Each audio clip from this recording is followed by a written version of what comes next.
Oi, Josi, tudo bem? Oi, Carmen, tudo ótimo. Conta pra mim, de onde você está falando, do que se trata a tua empresa e como é que eu vou poder ajudar hoje. Mas vamos contar para o pessoal que está aqui presente, né? Do que se trata a tua empresa, de onde você é. Meu nome é Josinaide, eu sou de Palmares, Pernambuco. É uma cidade que fica a 120 quilômetros do Recife. A gente fica aqui na margem da BR-101, então o pessoal, quando está vindo do Recife, seguindo para Maceió, vai passar aqui dentro da minha cidade. O meu primeiro negócio é um preparatório para concursos. Então, eu preparava pessoas para concursos e para o Enem também. E nesse advento da pandemia, como o meu curso ele era exclusivamente presencial, era o grande diferencial do meu curso, era ser presencial. Eu ia completar 10 anos de empresa agora, eu completei 10 anos de empresa agora no dia 2 de abril, né? Mas faz um ano que eu não consigo ofertar nenhuma aula. Eu consegui fechar turmas para o ano passado, 2020, porém a gente só conseguiu ofertar 10 aulas, houve as pausas e os meus alunos optaram por não receber aulas remotas. E eu respeito isso porque quando eles fizeram a aquisição, eles compraram um curso presencial. E ofertar ele de forma remota, eles, Josi, se a gente quisesse receber de forma remota, a gente tinha comprado de qualquer outro. Está cheio aí no mercado de cursos online de preparação para concurso. Mas a gente quer mesmo é presencial, então a gente vai esperar. Minha empresa está pausada há um ano e um mês. O meu Uhum. segundo negócio, que veio como oportunidade para mim, foi uma gestão de um polo de apoio presencial de educação à distância. O polo de apoio presencial, ele tem suporte 100% total. Então, tem um sistema gestor excelente que me ajuda a acompanhar pedagogicamente meus alunos, me ajuda com tudo que eu preciso, os meus indicadores, tudo tá rodando. Minha principal preocupação é o meu primeiro negócio, que não vou mentir para você, tenho realmente pensado a respeito de, será que vale a pena retomar esse projeto? Será que realmente eu vou ter condições, eu vou ter pulso, eu vou ter coragem, eu vou ter motivação para retomar o meu negócio depois de ter visto ele pausado por um ano, com Uhum. possibilidade de pausar por dois? Verdade, Josi. Melhor se fazer seu currículo e entregar, você não acha? Não Vai tinha. procurar emprego. Então, tá Também vendo? não. Tá vendo só? Tá vendo? Você não quer fazer teu currículo, não quer entregar e não sabe se vai ter ânimo, vai ter que achar ânimo, sim. Vai ter que encontrar. No E final das aí, contas, eu acho que eu vou te trazer alguns cenários. Você está perdendo tempo com o online. Porque o que acontece? Não sei se você já ouviu falar de uma pessoa que chama Gerson Aragão, ele também é do Nordeste, né? E o Gerson Aragão, ele fatura em torno de 10 a 12 milhões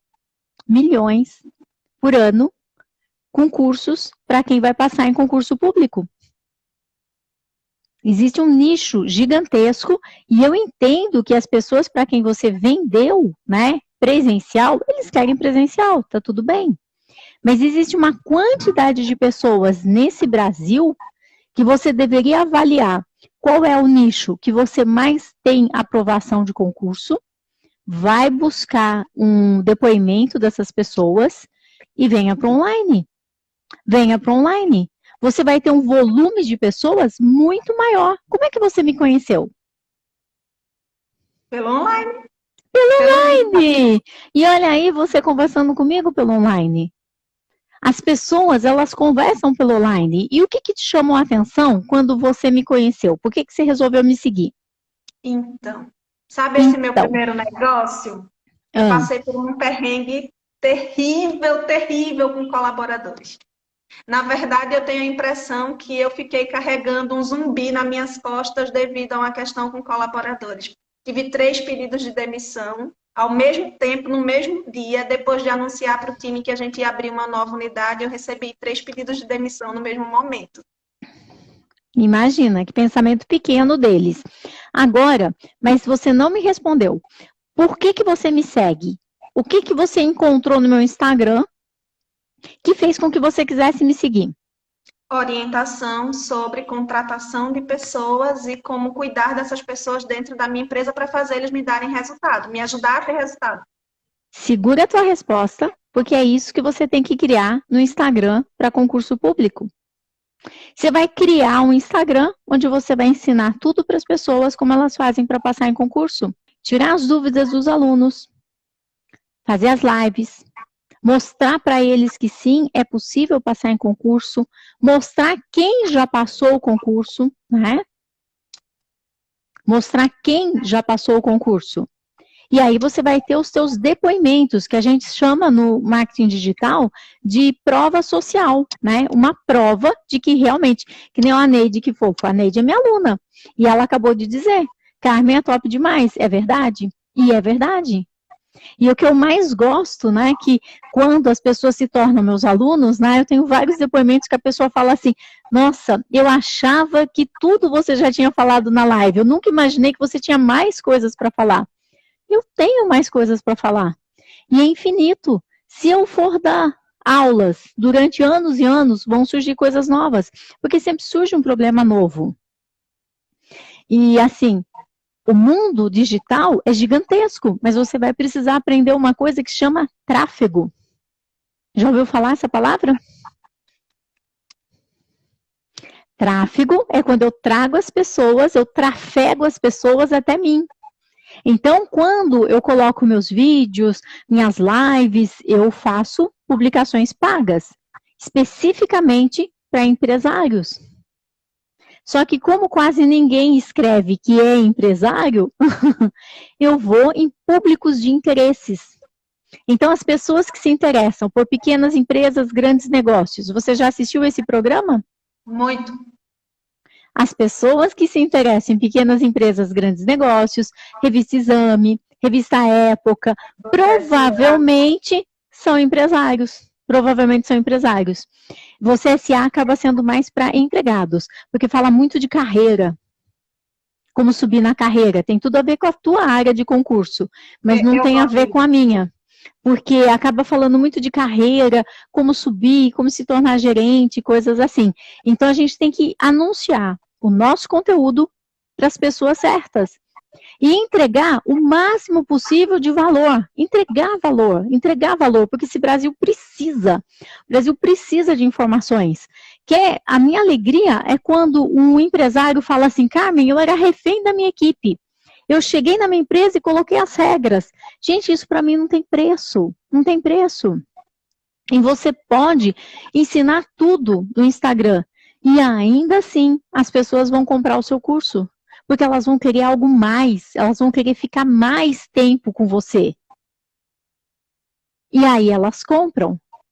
E aí você coloca organizado para eles toda aquela informação que você deu no Instagram. Toda aquela informação que você coloca no Instagram, você põe de forma organizada, coloca apostila para a pessoa, porque aqui na live não tem como fazer uma apostila para vocês, eu até gostaria, mas não tem como. E quando você está dentro de uma plataforma de curso, você consegue pôr exercícios, apostila, planilha para a pessoa ir avaliando o desempenho dela, tudo isso. Eu acho que com essa deixa, a minha principal dúvida agora. Né? O que eu perguntaria para você se eu tivesse a oportunidade que estou tendo agora? Como é que eu faço com os professores? Eles são prestadores de serviço, eles recebem por hora aula. Porque isso é uma dor muito grande. Eu tinha um time que me ajudava com o pedagógico, administrativo e o comercial, e aí eu perdi, as 3 líderes desses times foram embora, e junto também foram alguns professores. Como é que eu faço para como é que eu faço para não passar por isso de novo? Ou para, se precisar passar por isso, como é que eu faço para não deixar que isso prejudique a minha empresa como prejudicou? Porque houve uma queda no faturamento absurdo, houve vários prejuízos com relação a isso. Mas isso em relação à pandemia. Isso em relação à pandemia, dos cursos presenciais. Não. O problema da pandemia, quando aconteceu, eu já vinha amargando um outro problema com a equipe. Uhum. Na verdade, tá. Mas você tem 2 cenários. Você sabe que o prestador de serviços não existe. Então, eles vão embora mesmo. Se eles têm o registro em carteira corretamente, a pessoa não pode pegar a carteira e levantar e sair. Porque ela tem que fazer aviso prévio, ela tem que te pagar a multa se ela sai. Ou ela faz o aviso, ou ela cumpre, ou ela te paga a multa do aviso. Então, quando você trabalha com prestadores de serviço, de verdade, graças a Deus que foi todo mundo embora, porque você tinha lá uma bomba relógio que podia explodir a qualquer instante. Se de repente você não quer mais um prestador de serviços, uma única pessoa, você vai lá e dispensa essa pessoa tal e ele fica com raiva. Ele entra na justiça. E ele pode levar todo o teu patrimônio e tua saúde. Ele ganha na certa, então. Por isso que eu falo todo dia, eu quero que vocês construam uma empresa gigantesca, mas não em areia movediça. Prestador de serviço é encrenca. Você tinha uma bomba relógio que podia explodir a qualquer instante, né? E quando um entra na justiça, o mesmo advogado que entrou na justiça e ganhou, ele chama os outros. Eu não sou adivinho, olha, eu tô aqui no Sudeste, eu tô aqui no interior de São Paulo, você tá lá na maravilhosa Recife, né, morrendo de saudade de Recife, Porto de Galinhas, tudo que tem de bom aí, a ver o mar, Gaibu, tem uma praia que chama Gaibu, que eu amo muito, que é pequenininha, fechadinha, que tem o restaurante do Arthur, então, gosto demais daí, mas eu tô aqui no Sudeste. E é assim que acontece aqui. O advogado, ele convence os outros empregados a entrarem na justiça, porque ele não vai ter trabalho nenhum. Se ele ganhar um processo, a bênção faz Ctrl+C, Ctrl+V, e é dinheiro limpo na mão dele. Dinheiro limpo. Ele não precisa fazer esforço nenhum, porque um ganhou, todos ganham.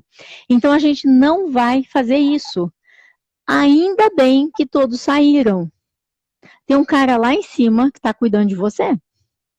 Por isso que ele desestruturou toda a tua área de concursos. Eu escolheria um único nicho, não queria aprovar todos os concursos, porque isso é muito complicado. Escolheria um único nicho e ou contrataria uma pessoa para dar essas aulas, ou até ofereceria à sociedade. Então, essa seria uma possibilidade. Ao invés de trabalhar com a prestação do serviço, com pagamento por hora de aula ministrada. Isso é encrenca. Isso a pessoa entra na justiça e ganha. A pessoa que entrou na justiça contra você já terminou, ganhou? Como é que foi? As pessoas que foram com o processo na justiça foi as que pertenciam ao administrativo. Os professores, não. Os professores todos... E, assim, eles já são concursados, são professores que nem queriam registro em carteira, eram pessoas que, com elas, eu não tive nenhum tipo de situação, não. Ok, mas toma cuidado... Porque registro em carteira não é opcional. Não basta a pessoa dizer que não pode, que ela não quer. Ela é obrigada a querer. Tem um cara, que eu não sei se você conhece, ele chama Leão do Imposto de Renda. Se você não paga a parte do leão, ele te come. Então, se a pessoa não quer registro em carteira, você tem que fazer um RPA, Recibo de Pagamento Autônomo, e você tem que reter o imposto de renda, o INSS, e pagar. Você tem que ter uma guia de todas as aulas que ele te deu, pagas do imposto de renda e do INSS. E o teu contador tem que lançar essas pessoas na Cefip como sendo profissionais autônomos. Então, não tem ele não querer, ou ele tem que te dar uma nota fiscal, ou ele tem que te dar um RPA, e você tem que fazer a retenção desse imposto contigo, e pagar esse imposto, e apresentar o pagamento para ele. Esse é um detalhe muito importante. Caso contrário, a pessoa está solta. Por isso que você dá aula de concurso e eu dou aula de gestão de pessoas. E assim, eu tenho certeza que você tem um monte de conhecimentos que eu não tenho. Então, eu digo assim, tem uma frase do Richard Bach, eu adoro ler, é um livro que eu li há muito tempo, e ele diz, né, todos somos aprendizes e mestres e aprendizes. Todos somos mestres e aprendizes. Então, eu estou ensinando algumas coisas que eu sei, mas eu tenho certeza que cada um que está aqui tem um monte de conhecimentos que eu não sei. Todos somos mestres e aprendizes. Eu gosto muito dessa frase. E assim, eu não pensaria duas vezes. Escolhe quem é o teu professor mais engajado, quem você acha que pode começar a dar certo, e comece a estudar marketing digital. Não tem melhor pessoa no Brasil para você estudar que não seja o Érico Rocha. O site dele é o Rocha Érico, né, do Fórmula Lançamento, e você pode ser a lançadora do professor e ele ser o professor. Mas escolhe um nicho, escolhe um professor que dá conta de lançar só naquele nicho. Não queira passar todos os concursos. Pega um. Qual que é o nicho que você acha que tem um professor que dá conta?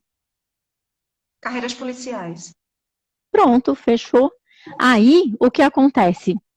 Você já vai fazer toda a tua propaganda, toda a divulgação somente para essas pessoas. E o teu professor vai ter que dar conta de fazer os vídeos e fazer as lives. E como a gente faz? A gente faz uma live, depois corta ela todinha, que chama nugget, né? A gente pega uma live inteira de 1 hora e eu faço com ela 10 vídeos. E aí depois eu tenho 10 vídeos para estar publicando. E é assim que funciona. Mas se você começar a seguir o Fórmula Lançamento, o Érico, ele ensina tudo isso. E você é a lançadora e a pessoa é o expert. E juntos vocês vão abrir uma empresa. Vocês vão ser sócios de verdade. E aí você não vai ter nenhum outro tipo de problema. E você vai ter um universo de milhões de pessoas que poderão vir a ser seus clientes. Faz sentido? Muito sentido. E aí você não vai ter mais essa preocupação com todos os professores físicos, com toda a equipe. Você vai ter equipe também. Vai ter equipe, porque você vai crescer. Mas, por exemplo, eu tenho pessoas, a pessoa que edita meu vídeo, a Babi, ela tá lá em Orleans, Santa Catarina. Eu tenho outra pessoa que edita vídeo, o Maurício, ele tá em Ribeirão Preto. Os meninos que fazem o tráfego, eles são em Florianópolis. Para de enxergar só Recife. Eu sei que Recife é lindo, Palmares, mas não fica enxergando só aí. Tem um Brasil inteiro esperando por você. E se você tem uma pessoa que pode ajudar, tem um expert, se unam. Quando você fica assim, muda, em silêncio, me olhando, o que está passando na tua cabeça? Estou visualizando o que precisa ser feito. E procura esse nome, Gerson Aragão, porque ele ganha milhões vendendo apenas cursos. E ele é daí do Nordeste. É uma pessoa incrível, incrível. Mas ele está nesse mercado há uns 4, 5 anos já. Metade do meu tempo. Pois é. Pois é, mas ele foi para online. Ele está nesse mercado online há 4, 5 anos. Presencialmente, eu acho que ele tinha mais tempo, eu já não sei. Mas pensa o seguinte, até bola de neve, para começar, tem que ser pequenininha. Não sei se você já viu, teve a oportunidade de pegar neve na mão. Se você tenta pegar um montão de neve e fazer ela grudar, ela não gruda. Você tem que enrolar ela. Tem que enrolar ela. Uhum. E a neve você vai enrolando até que ela vira uma bola de neve grandona. E a mesma coisa, tua empresa começa pequena e depois ela vai crescendo. Enquanto você está com essa cara de ué, eu vou dar uma olhada aqui nas perguntas, que sempre tem perguntas e eu gosto de responder para todo mundo. A Luana está dizendo que ela é refém. Luana, você só é refém se você quiser. Porque se você estiver fazendo tudo correto, registrou as pessoas, está tudo certinho, não tem como você ser refém. Você é a diretora da empresa. Você é quem decide, ok? Então você não é refém. Não é eles chegam atrasados, eles usam celular. É eu permito que eles cheguem atrasados, eu permito que eles usem o celular. Vamos ver o que mais tem de pergunta. Tem um funcionário, ele machucou o ombro uns 2 anos atrás e disse que preparou a papelada para ser operado, mas ele não sabe quando será marcado a cirurgia e machucou o ombro há 3 anos atrás no futebol. Posso dispensá-lo? Pode, se você quiser, você pode dispensá-lo a qualquer momento. Em quais circunstâncias que você não poderia dispensar uma pessoa que machucou o ombro? Se ela machucou o ombro dentro da tua empresa. Aí é a tua responsabilidade. Ou se ela machucou o ombro e ela consegue provar um nexo causal. Ou seja, ela machucou o ombro porque ela opera muita máquina na tua empresa e tudo mais. Então, aí fica um pouco mais difícil. Aí é que você precisa ver se você vai distribuir teu currículo ou se você vai começar um negócio do zero. É o Instagram do zero, tudo do zero. O que você pode usar para que você possa alavancar é depoimento de quem tenha passado em concurso. Você tem algum depoimento de quem passou em concurso? Tenho. Então, Você vai usar eles assim que você começar. Verônica, minha pizzaria começou a fazer muitos pedidos, amém. E começou a demorar muito. Agora estou com esse problema sério. A demorar o quê? Para entregar, talvez? Aí você tem que medir qual é o tempo que se leva para fazer cada uma das ações. E quem vai fazer isso é a tua própria equipe junto com você. Então, se eles sabem que para eu encher esse copo d'água eu levo 1 minuto, em 10 minutos eu tenho 10 copos d'água cheio. Não tem mágica. O que você precisa é documentar e mostrar. Em uma empresa, é certo que os colaboradores usem uniforme, o gerente? Não tem nada de certo. Eu trabalhei numa multinacional francesa que desde o presidente usava uniforme até todo mundo usava. Isso quem decide é o dono da empresa, ok? Eu não sou favorável que o dono da empresa use uniforme, porque ele não é empregado. Mas isso é uma decisão da empresa. Então, olha que complicado que é. A Rosângela diz que trabalha em uma empresa há 20 anos e a dona não tem recursos para pagar a demissão. Por isso que não tem como eu te ajudar, Rosângela. Aqui eu só falo com os empresários. Se você quiser, pede lá para a dona da empresa, né? Vir aqui falar comigo, que daí eu falo com ela, porque eu não tenho como te ajudar. Última pergunta. Tem um funcionário que é irmão do meu esposo. Ixi! Mas sinto que ele não tem um pingo de consideração pelo irmão. Então, vamos pensar o seguinte, ele tem que ter consideração ou não consideração? Já que vocês fizeram isso de estar contratando um parente desse nível, ele tem que estar trabalhando como outra pessoa qualquer, porque ele recebe o salário como outra pessoa qualquer. Entende? Isso é bem complicado. Rosângela, eu não consigo te ajudar, você vai precisar realmente falar com a tua chefe, né? O que fazer quando a gente fala para o funcionário não usar o celular, nem falar com a gente e ele insiste? Advertência? Se você sempre permitiu que ele usasse o celular, como é que você quer aplicar uma advertência agora? Tem uma coisa que chama lei, e você aplicou o perdão tácito. O perdão tácito, entende? Você aplicou o perdão para essa pessoa. Então, como é que você vai agora, de uma hora para outra, dar uma advertência?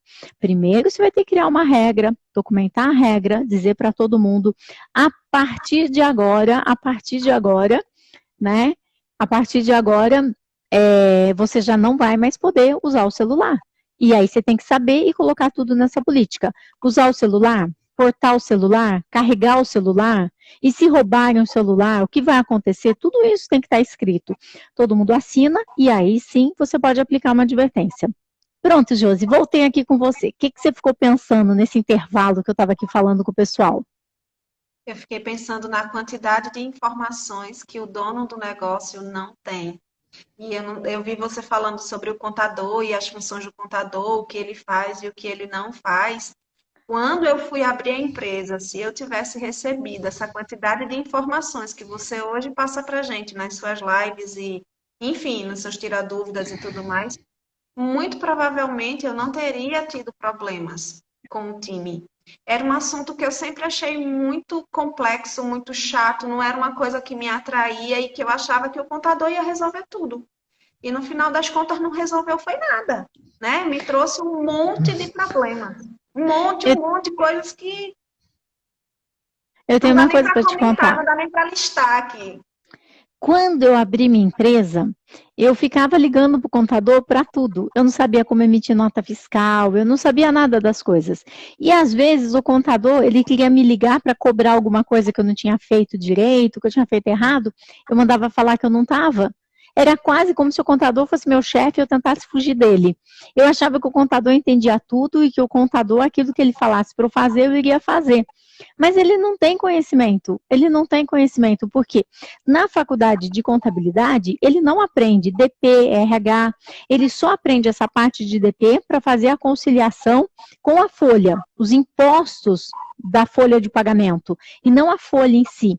Aí, se você tiver muita sorte de repente, você ter um contador que já foi gerente financeiro, que já trabalhou em empresa, ele vai saber mais coisas. Mas não porque o curso de contabilidade ensinou, porque ele tem experiência em outras empresas. Agora, imagina aquele contador que se formou e abriu o escritório. Lascou. Ele só sabe a contabilidade, ele não sabe outras coisas. E eu morria de medo de falar com o contador, porque eu não entendia nada do que ele falava. ele falava assim, mas qual regime tributário você quer? Simples nacional, lucro real, lucro presumido? Parecia assim, minha mãe mandou eu bater nesse daqui. Eu não entendia nada. Então, eles faziam umas perguntas e queria que eu respondesse e ficava assim, não, mas como é que é? E não sei o que, e tá, né? Difícil isso, difícil. Então, é verdade, é verdade. Por isso que eu amo fazer as lives, por isso que eu amo estar aqui. É fundamental, porque eu sinto que eu estou contribuindo com o crescimento do país. Só isso. Só isso. E eu sinto, porque cada empresário que passa a ter mais lucro, esse empresário vai contratar mais pessoas, vai dar mais empregos. E você não está só melhorando a vida do empresário, você também está melhorando a vida do colaborador, porque quando a gente faz essas atrocidades, não é porque a gente quer fazer isso mal feito. Acho que 90% é porque realmente não sabe como fazer e o que deve ser feito. E essa quantidade de questões trabalhistas que existe hoje, a quantidade de processos que está em andamento e as que estão encostadas lá, isso também poderia ter sido reduzido se a gente tivesse essas informações. Mas parece que é uma coisa que fica meio que guardada a 7 chaves, ninguém se importa muito, vai empurrando isso com a barriga. Lá na frente, se der errado, a gente vê como resolver. E não é por aí. Então, não é só uma mudança de vida para o empresário, também é para o colaborador. E sabe o que eu acho, Josi? O empresário, ele acha muito que essas coisas não acontecem. Mas acontecem. A qualquer instante você pode receber a visita de um fiscal do trabalho. E o fiscal, ele entra na tua empresa e ele fala assim, me dá os documentos daquela pessoa. E o dedo dele é meio podre, ele aponta justamente para aquela que não está registrada. Ou que, sabe, que não deveria estar ali. Ou, às vezes, que nem um aluno meu disse que o fiscal, né, do trabalho, deu 15 minutos para ele buscar os contratos de trabalho. Muitas vezes o empresário nunca nem leu o contrato de trabalho, e nesse caso o contrato de trabalho estava lá no contador. O fiscal falou assim, o quê? Você não tem os documentos aqui? Você tem 15 minutos para trazer ou eu vou autuar a tua empresa. E eles podem fechar a empresa, eles podem fazer um monte de coisas. E a gente acha que isso não vai acontecer com a gente, mas acontece. Acontece, e são acertos tão pequenos. Eu me lembro de uma pessoa, de um aluno meu, que quando eu o conheci, tudo isso já tinha acontecido. Ele teve que vender a casa dele. Por uma bobagem tão simples, ele tinha todas as pessoas contratadas como tosador. Ele tem um pet enorme. E aí a pessoa tosava o pelinho do cachorro, caía no chão, ela varria. Elas entraram na justiça pedindo acúmulo de função, que elas tinham que tosar e varrer. Ganhou. E aí, Ctrl+C, Ctrl+V, o advogado entrou com todas as tosadoras, as ex-tosadoras, com todo mundo. Qual foi o resultado? Cada uma foi levando 25 mil, quando viu, ele teve que vender a casa dele. E como que ele resolveria isso? A coisa mais boba do mundo. Colocar no contrato. Você foi contratada para tosar o pelo do cachorro, varrer o pelo do cachorro, limpar a gaiolinha onde ficou o cachorro, porque ele vai fazer as necessidades dele. E é só isso. Buscar o cachorro na recepção, trazer. Você escreve isso no contrato de trabalho, você salva a tua empresa. Mas o empresário tem medo até de ler o contrato. Aí o contador manda, ele pega e assina, e aí fica contratando pessoa como recepcionista. Recepcionista fica ali, sentadinha na recepção. Ela não vai sair de lá. Você vai mandar ela fazer outras coisas, ela vai falar para você, não é minha função, não vou fazer não. Contrata balconista fica sentadinha no balcão, não vai fazer nada também. Você fala para ele arrumar o estoque, ela fala, não é minha função. Então, a gente tem que saber e usar, né, melhor isso. E pior, aqueles que contratam como secretária, porque não sabe que a secretária tem um sindicato só delas. E é um sindicato cheio de 9 horas, cheio de história, um monte de coisas que você tem que pagar para elas. Ah, é só uma secretária para atender o dentista? Não faz isso. Secretária tem um sindicato. Você tem um mínimo para pagar, você tem um monte de coisa. Então, são detalhes tão pequenos que podem salvar a empresa. E o empresário se posicionar como empresário. O empresário também não ficar levando roupa suja para lavar, não ficar reclamando da situação com os empregados, nada. Empresário reclama com outros empresários. Pessoal, eu estou vendo aqui o Carlos Campos salvando a gente, ele está respondendo para um monte de pessoas, respondeu para a papelaria, né? Respondeu aqui também para a Verônica. Então, Rose, você não ser registrado ou não fazer parte do contrato social, você acaba tendo o mesmo problema se chega alguém do Ministério do Trabalho, alguma coisa assim, e vai perguntar o que, que a senhora está fazendo aqui. Então, se ele chegar, a senhora tiver meio com pose de visita, a senhora pode falar que foi visitar o teu filho.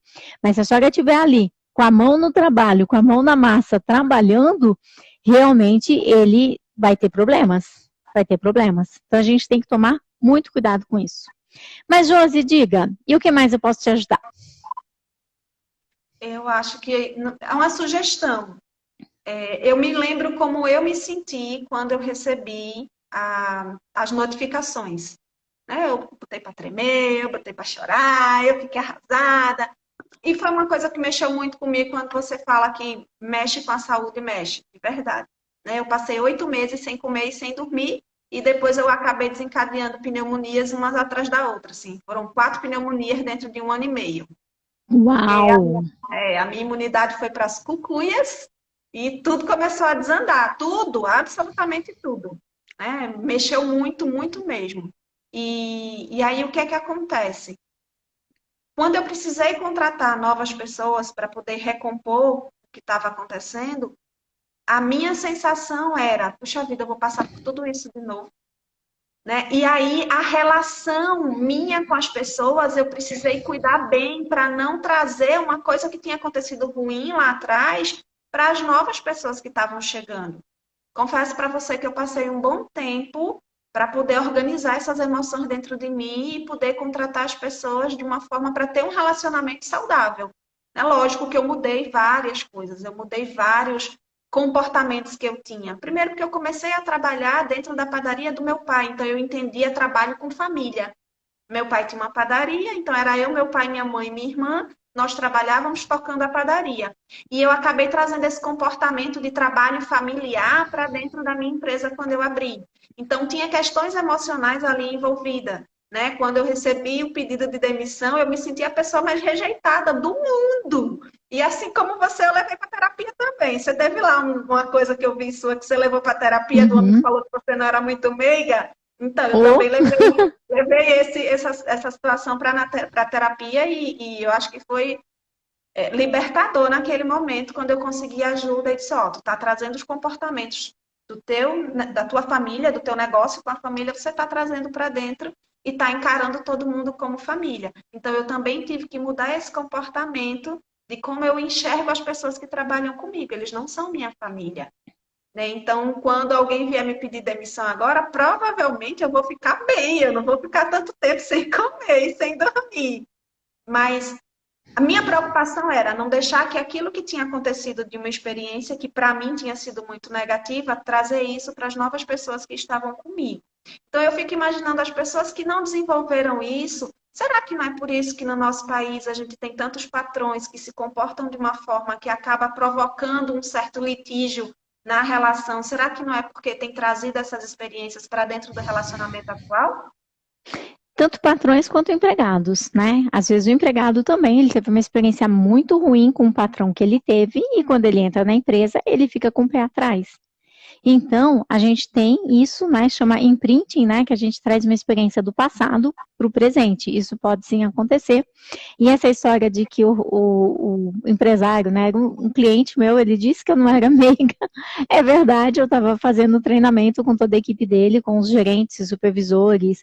Era um domingo, nós estávamos no Hotel Fazenda e ele ia começar a fazer a reunião de planejamento. E ele me contratou para fazer o treinamento que vinha antes da reunião de planejamento, para deixar o pessoal bastante em alta, né? E eu sou bastante diretiva mesmo, é o meu jeito de falar, eu sou muito transparente na forma que eu falo com as pessoas, eu não sou muito de mimimi, de ficar sendo simpática, de ficar, né, eu não sou assim. E ele realmente me perguntou isso, ele falou assim, Carmen, algum dia alguém já te chamou de meiga? E eu parei para lembrar, nunca ninguém tinha me chamado de meiga na vida, mas é porque eu não sou meiga, e eu te falo, nem sei se eu quero ser meiga. Eu sou bastante transparente com isso. E O problema que eu vejo é que as empresas, elas têm o hábito de querer trocar os nomes. É empregado e empregador. Não, aqui nós temos colaboradores. E colaborador gera vínculo colaboratício. Não tem jeito. É vínculo empregatício.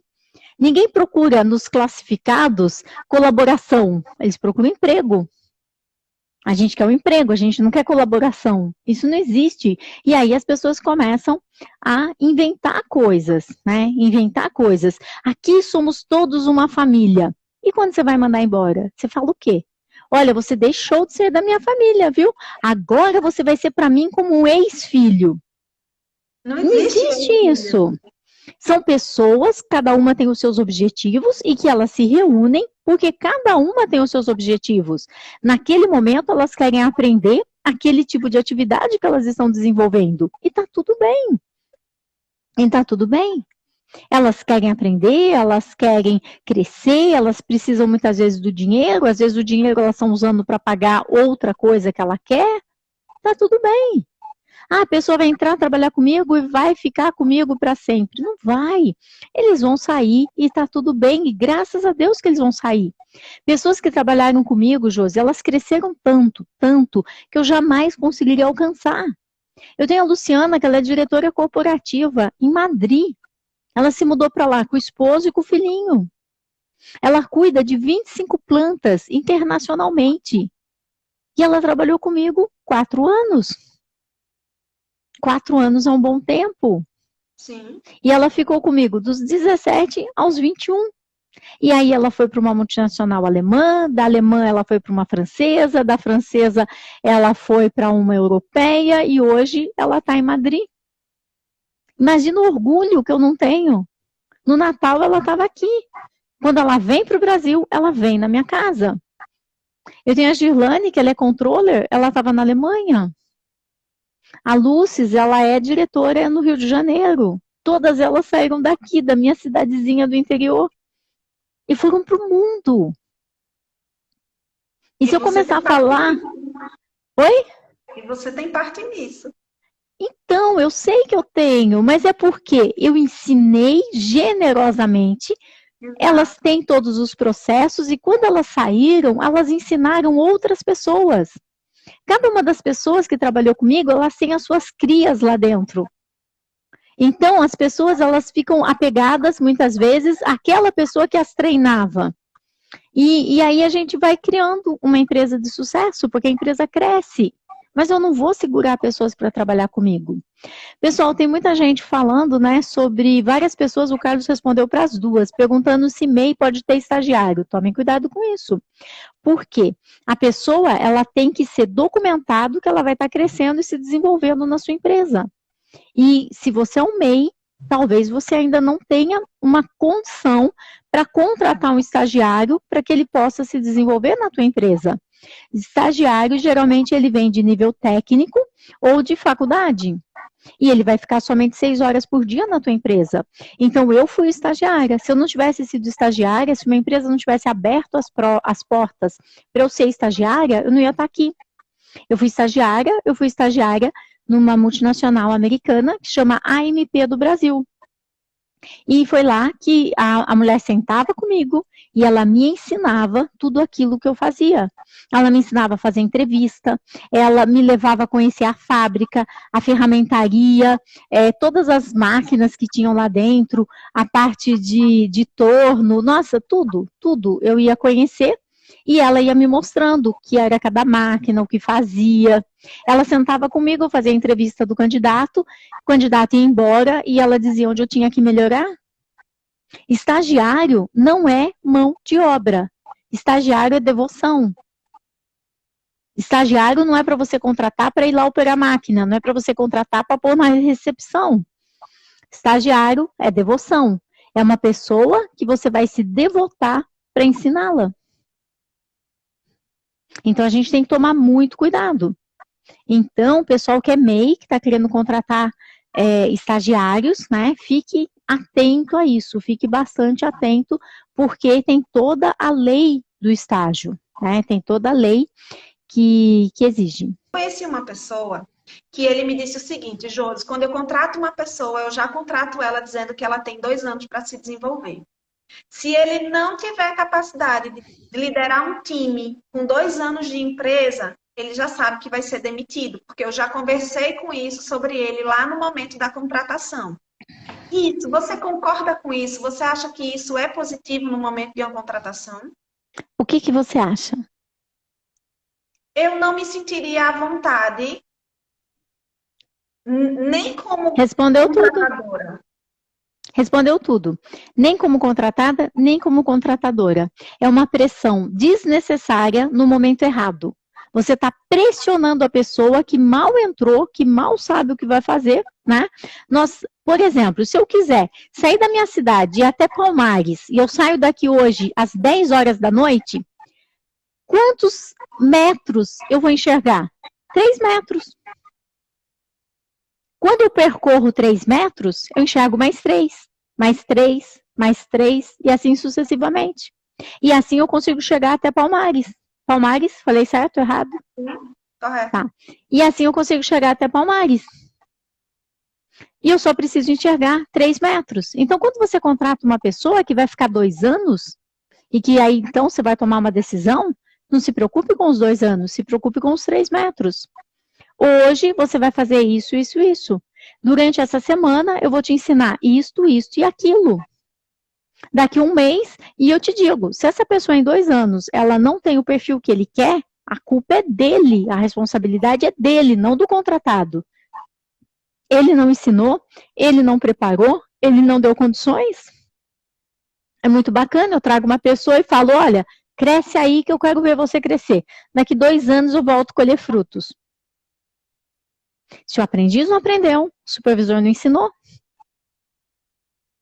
É o gestor quem ensina. É o gestor quem prepara, é o gestor quem dá condições, é o gestor quem dá feedback, é o gestor quem aplica advertência. Não advertência para mandar embora por justa causa. Advertência para corrigir o comportamento. Eu tenho uma aluna que ela é do Piauí, aliás, eu estou com saudade dela, a Elaine. Elaine está à frente de uma padaria com 26 pessoas. E quando começou a pandemia, era um tal das pessoas não quererem usar máscara. Hoje está todo mundo acostumado, mas antes não queriam. E aí, uma vez, ela chegou e aplicou 7 advertências numa única manhã de quem estava sem máscara. Chamou um por um na sala e ela conta que as pessoas quase choraram, porque ela aplicava a advertência da forma correta. A tua vida é importante. A tua vida é importante para a tua família. Teus filhos estão em casa. Se você se contamina de algum cliente, você vai levar essa doença para a tua esposa. Como vai ser a sua vida sem a sua esposa?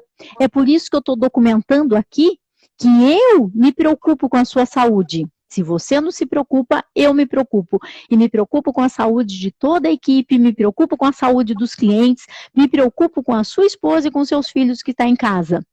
E essa é a forma que ela aplicava a advertência. E na advertência estava escrito, fulano de tal está sendo advertido porque não utilizava máscaras, colocando em risco toda a equipe de trabalho, os clientes e os fornecedores.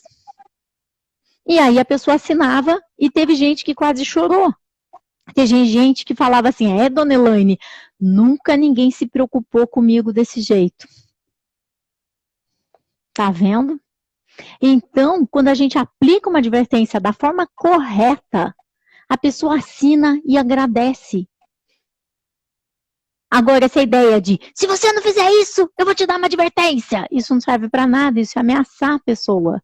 Isso só faz com que a situação fique pior do que quando ela começou. A Josi está permitindo esse papo muito bom, muito saudável, falando sobre empresas, empresários e tudo aquilo que a gente não sabe, aquilo que fica no nosso ponto cego. E é lá que a gente tem aí um vazamento de energia muito grande e que às vezes um advogado vem e leva tudo da gente. A gente tem que estar muito atento e entender que nós somos os diretores. É nossa responsabilidade dirigir a empresa. Josi, eu quero notícias tuas no mundo online. Você tem... Vou trabalhar por isso e dou notícias sim. Imagina só, o Brasil tem quanto? 220 milhões de habitantes, algo assim? Imagina dessas pessoas, quantas não gostariam de participar de concursos? Você diria que é mais de 1 milhão? Em média, quando a gente vê as inscrições, 5% da população participam de concursos públicos. Então, vamos pensar que não. Vamos pensar que é só 0,5%. Só 1 milhão. 0,5%. Você falou 5. Vamos pensar que é 0,5%. 1 milhão de pessoas. Dá para você ter clientes por quantos anos? Muito tempo. Entende? Você está deixando esse mar de pessoas e está preocupado com as pessoas que querem vir no presencial. Onde você precisa querer estar ofertando, né? Para vários concursos de vários tipos, ter toda aquela logística, né? E aí, oferece, veja aí qual é o professor que você acha que tem mais potencial e fala, quer ser meu sócio? E começa a estudar. Você vai perceber que rapidamente você vai ter ótimos resultados, tenho certeza. Você é dedicada? Vai em frente. Obrigada. Me dá notícias. Não esqueça de me dar notícias. Eu vivo de notícias boas. Notícias boas me alimentam. Então, me dá notícias do que foi que aconteceu. Então, tá joia. Josi, prazer enorme te conhecer.